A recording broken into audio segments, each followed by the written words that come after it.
Hello ಸ್ನೇಹಿತರೆ, ನಾವು ಇದನ್ನ HTML ಟ್ಯುಟೋರಿಯಲ್ಸ್ ಲೆಸನ್ ನಂಬರ್ 15 ನಲ್ಲಿ ಇದೀವಿ. ಇದನ್ನ ನಾವು ಕಲಿಯಕತ್ತಿರೋ ವಿಷಯ ಏನಪ್ಪಾ ಅಂದ್ರೆ ಅಬ್ರಿವೇಷನ್ ಟ್ಯಾಗ್, ಅದೇ ರೀತಿ ಡಾಟಾ ಲಿಸ್ಟ್ ನ ಯಾವ ರೀತಿ ಡಿಸ್ಪ್ಲೇ ಮಾಡಬೇಕು ಅಂತ ಹೇಳಿ. ಈ ಅಬ್ರಿವೇಷನ್ ಅಂತಂದ್ರೆ ಏನು ಅಂತ ಹೇಳೋದಾದ್ರೆ, ಇಲ್ಲಿ ನಾವು ಒಂದು ಪ್ಯಾರಾಗ್ರಾಫ್ ನಲ್ಲಿ ಯಾವ್ದಾದ್ರು ಒಂದು ಟೆಕ್ಸ್ಟ್ ಮೇಲೆ ನಾವು ಕಜರ್ ತಗೊಂಡು ಹೋದಾಗ ಅದ್ರ ಮೇಲ್ಗಡೆ ಹಿಂಟ್ ತೋರಿಸುತ್ತಲ್ಲ, ಅಂದ್ರೆ ಅದ್ರ ಬಗ್ಗೆ ಎಕ್ಸ್ಪ್ಲನೇಷನ್ ಆಗ್ಲಿ ಅಥವಾ ಹಿಂಟ್, ಈ ರೀತಿ ನಮಗೆ ಹಿಂಟ್ ಡಿಸ್ಪ್ಲೇ ಆಗುತ್ತಲ್ಲ, ಇದನ್ನ ನಾವು ಅಬ್ರಿವೇಷನ್ ಅಂತ ಹೇಳಿ ಕರಿತೀವಿ. ಅದೇ ರೀತಿ ಡಾಟಾ ಲಿಸ್ಟ್ ಅಂತಿದೆ. ಹಾಗಂದ್ರೆ ಏನಂತ ಹೇಳೋದಾದ್ರೆ, ಲಿಸ್ಟ್ ಅನ್ನೋ ಒಂದು ಬಾಕ್ಸ್ ಇರುತ್ತೆ. ಆ ಲಿಸ್ಟ್ ಬಾಕ್ಸ್ ಅಲ್ಲಿ ಕೆಲವೊಂದು ಐಟಮ್ಸ್ ಇದ್ದು ನಮಗೆ ಬೇಕಾಗಿದ್ದನ್ನು ನಾವು ಸೆಲೆಕ್ಟ್ ಮಾಡ್ಕೋಬಹುದು. ಅದು ಲಿಸ್ಟ್ ವೈಸ್ ಇರುತ್ತೆ. ಅದರಲ್ಲಿ ನಾವು ಯಾವ್ದಾದ್ರು ರಿಲೇಟೆಡ್ ಸ್ಪೆಲ್ಲಿಂಗ್ ನ ಟೈಪ್ ಮಾಡಿದ್ರು ಕೂಡ ಅದು ಆಟೋಮೆಟಿಕ್ ಆಗಿ ಆ ಲಿಸ್ಟ್ ಅಲ್ಲಿ ಶೋ ಆಗ್ತಿರುತ್ತೆ. ಅದು ಯಾವ ರೀತಿ ಅಂತ ಹೇಳಿ ನಾನು ಹೇಳ್ಕೊಡ್ತೀನಂತೆ. ಇಲ್ಲಿ ನಾನು ಫಸ್ಟ್ ನೋಟ್ಪ್ಯಾಡ್ ಪ್ಲಸ್ ಓಪನ್ ಮಾಡಿದ್ದೀನಲ್ಲ, ಇಲ್ಲಿ HTML ಹಾಗೆ ಬಾಡಿ ಟ್ಯಾಗ್ ನ ಓಪನ್ ಮಾಡ್ಕೊಂಡು ಅದೇ ರೀತಿ HTML ಬಾಡಿ ಟ್ಯಾಗ್ ನ ಕ್ಲೋಸ್ ಮಾಡ್ತೀನಿ. ಇದ್ರ ಒಳಗಡೆ ನಾನು ಫಸ್ಟ್ ಅಬ್ರಿವೇಷನ್ ಯಾವ ರೀತಿ ಅಂತ ಹೇಳಿ ಹೇಳ್ಕೊಡ್ತೀನಂತೆ.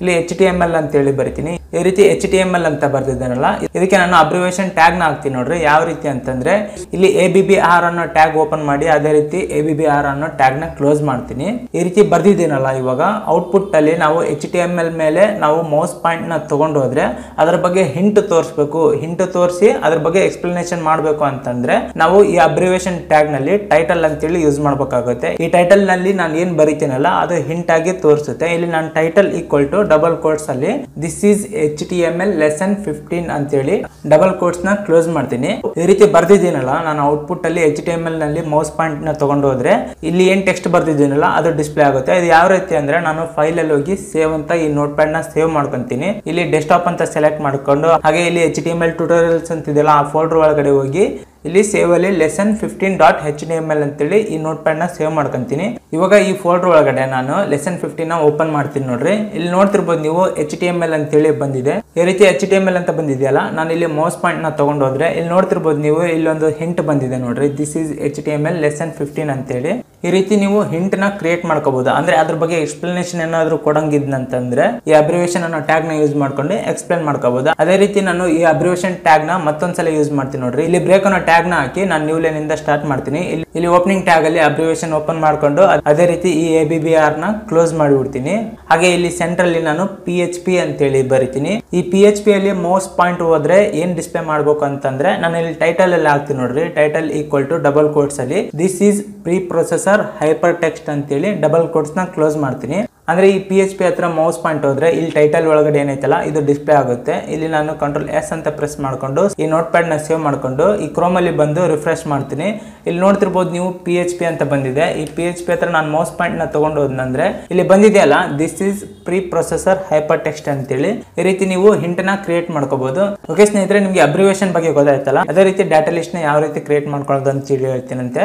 ಈ ಡಾಟಾ ಲಿಸ್ಟ್ ನ ಕ್ರಿಯೇಟ್ ಮಾಡೋಕ್ಕಿಂತ ಮುಂಚೆ ನಾವು ಇನ್ಪುಟ್ ಲಿಸ್ಟ್ ಅಂತೇಳಿ ಒಂದು ಟ್ಯಾಗ್ ನ ಹಾಕಿ ಒಂದು ಬಾಕ್ಸ್ ನ ಕ್ರಿಯೇಟ್ ಮಾಡಬೇಕಾಗುತ್ತೆ. ಈ ರೀತಿ ಇನ್ಪುಟ್ ಲಿಸ್ಟ್ ಅಂತ ಹೇಳಿ ಟ್ಯಾಗ್ ನ ಓಪನ್ ಮಾಡಿದ್ದೀನಲ್ಲ, ಇದಕ್ಕೊಂದು ನೇಮ್ ನ ಕೊಡಬೇಕಾಗುತ್ತೆ. ಈಕ್ವಲ್ ಟು ನಾನು ಮೈ ಅಂತ ಹೇಳಿ ಕೊಡ್ತೀನಿ. ನೀವು ಏನಾದ್ರೂ ಕೊಡಬಹುದು. ಇಲ್ಲಿ ನಾನು ಮೈ ಅಂತ ಕೊಟ್ಟು ಡಬಲ್ ಕೋಟ್ಸ್ ನ ಕ್ಲೋಸ್ ಮಾಡಿ ಈ ಟ್ಯಾಗ್ ನ ಕ್ಲೋಸ್ ಮಾಡಿದ್ದೀನಲ್ಲ, ಇಲ್ಲಿ ನಾನು Ctrl+S ಅಂತ ಪ್ರೆಸ್ ಮಾಡ್ಕೊಂಡು ಈ ನೋಟ್ ಪ್ಯಾಡ್ ನ ಸೇವ್ ಮಾಡ್ಕೊಂಡು ಇಲ್ಲಿ ರಿಫ್ರೆಶ್ ಮಾಡ್ತೀನಿ. ಇಲ್ಲಿ ನೋಡ್ತಿರ್ಬೋದು ಒಂದು ಎಂಟಿ ಬಾಕ್ಸ್ ಕ್ರಿಯೇಟ್ ಆಗಿದೆ. ಈ ರೀತಿ ಎಂಟಿ ಬಾಕ್ಸ್ ಕ್ರಿಯೇಟ್ ಆಗಿದೆ ಅಲ್ಲ, ಇದರಲ್ಲಿ ನಾನು ಡಾಟಾ ಹಾಕಿ ಅದು ಲಿಸ್ಟ್ ವೈಸ್ ಬರಬೇಕು ಅಂತಂದ್ರೆ ನಾವು ಡಾಟಾ ಲಿಸ್ಟ್ ಅನ್ನೋ ಟ್ಯಾಗ್ ನ ಓಪನ್ ಮಾಡಬೇಕಾಗುತ್ತೆ. ಇಲ್ಲಿ ನಾನು ಡಾಟಾ ಲಿಸ್ಟ್ ಅಂತ ಹೇಳಿ ಟ್ಯಾಗ್ ನ ಓಪನ್ ಮಾಡಿ ಹಾಗೆ ಈ ಡಾಟಾ ಲಿಸ್ಟ್ ಅನ್ನೋ ಟ್ಯಾಗ್ ನ ಕ್ಲೋಸ್ ಮಾಡ್ತೀನಿ.